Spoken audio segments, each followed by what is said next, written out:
everybody. I'm not sure if I'm live yet. My computer is just doing something. Maybe I'm live. So thank you for being here. Oh, okay. I'm definitely live now. So thank you for being here. Thank you for watching the replay. If you're watching the replay, my name is Aubrey. I am a holistic health practitioner. I do a lot of things like I practice bodywork therapies. I am a doula and a childbirth educator in something called Birthing from Within. And I also do energy alchemy mentorship, teaching empathic people how to ground into practical energy tools. But today I'm showing up as a mother, as a wife, as someone who's concerned with viruses going around and building immunity. So this is something that I've been doing for years. I learned this recipe almost, I gotta say, maybe 7 years ago, and I've been making it regularly.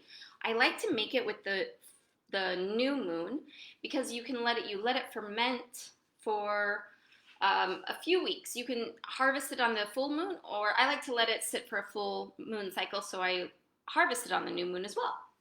So I want you to think of this as a formula rather than a recipe, because I want you to go about this in your own kitchen with stuff that you probably already have. And if you don't have some things, you can easily get them at your grocery store. And so think of it as like making a salad. Like you're really just going for food medicines, and you're using apple cider vinegar to ferment. And so we want to, when we pick our apple cider vinegar, when I lived in the States, I used the Bragg's brand, but we always want to look for something that says with the mother, and raw, unfiltered, organic, all of those things, but look for this word with the mother. This is another one. I buy these at Nitzat Havdu Divan here in Israel, but you can certainly get, hello to whoever hopped on. Thanks for being here. So you can definitely get these brands of apple cider vinegar at your local grocery store easily. So you're basically taking your food medicines, things like ginger, garlic, onions, and I recommend getting white onions. I have yellow onions in my pantry right now. That's what I'm using today, and that's fine. Horseradish. Horseradish is really hard to find in Israel. Around Passover time, you can find it a lot, but you kind of have to search a little harder, like specialty places like farmers markets, or when you know people who grow vegetables. Those are great places to go to.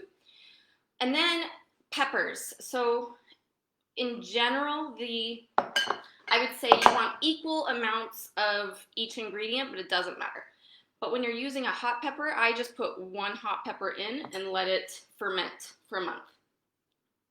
Because where I'm from Arizona, and I would use Mexican peppers. I would use serranos and habaneros. But since I moved to Israel, the Moroccan peppers are so much hotter. So I would recommend just taking it easy with that, or you don't even have to put peppers in. But it's nice because all of these food medicines are going to be antiviral, antimicrobial, antibacterial. And this, we're going to take these medicines and layer it into a jar like this, one of these airtight sealed containers. And we are going to pour apple cider vinegar in it and let it sit for a month. And when you harvest it, you can strain the liquid from the pulp, and you can use the liquid as medicine, and you can use the pulp as food. So here's like another batch that I did a few months ago. This is the pulp, and it's really good. You can use the pulp in stir fries, in soups, in salad dressings. And I'll talk more about that later. But right now, I want to talk to you about the assemble. Actually, I want to tell you that a few years ago, so Fire Cider was they were trying to copyright it. A company was trying to copyright the term fire cider, and a group of herbalists fought it, and they just recently won this case. And so fire cider is an old folk medicine. It would kind of be like if I were to copyright lasagna and say no one can use this term lasagna because I've copyrighted it. And herbalists have been using this, have been making their versions of this recipe, and this recipe can be used in a lot of different ways. So these are the ingredients I use, but you can use rosemary, oregano, basil, lemon, any other citrus can put honey, you can put elderberries. I've made a version with elderberries that I did very specifically for my children. I put elderberries, rosemary, oranges, and lemons, and did I say honey? And I made it with, same kind of concept with apple cider vinegar. It was really great. My kids enjoyed it. So let me just see. So I'm going to show you how to make this. So basically, we're going to start. You can use a high-powered blender, or you can chop it really fine. Either way is totally, it's completely up to you. When you use a high-powered blender, it makes it easier to use the pulp later in a recipe. But either way, it's totally fine. So what I do when I start to prep it is I put this in, and I just start to, because when we use the high-powered blender, it's going to need some kind of liquid to blend it in. Okay, so this is going to be loud.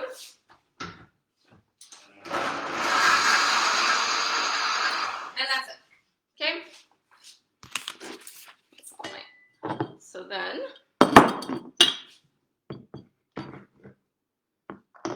we're just going to start to layer it like this.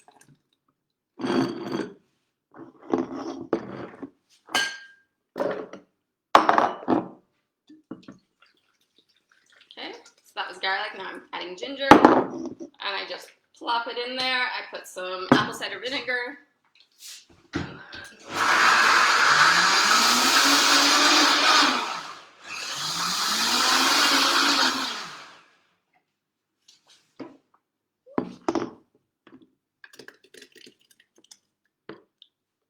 Just like that.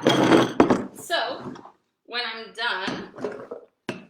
done with this, it's going to be in here, and I want to make sure that I'm only going to fill it up to like 3/4 of the way with solid food, and then I'm going to top the rest off with apple cider vinegar. And once I get it once it's complete, I can store it in a dark cupboard, and every day we want to shake it. If you skip a day or two, it's totally fine, but you can go in there and shake it and just make sure that it's fermenting well, it's getting,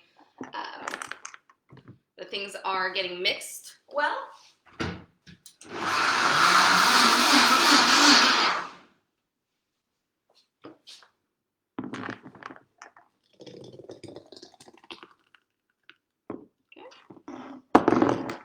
And zeu. And that's all. So, I have one more ingredient here, and this pepper, but just for today's demonstration, I'm gonna have to use another jar too, but just for today's demonstration, I'm just gonna show you that I put a pepper in, I let it sit, and then that helps me to take the pepper out when I want to cook with it. So, let's see, I'll talk about pulp recipes.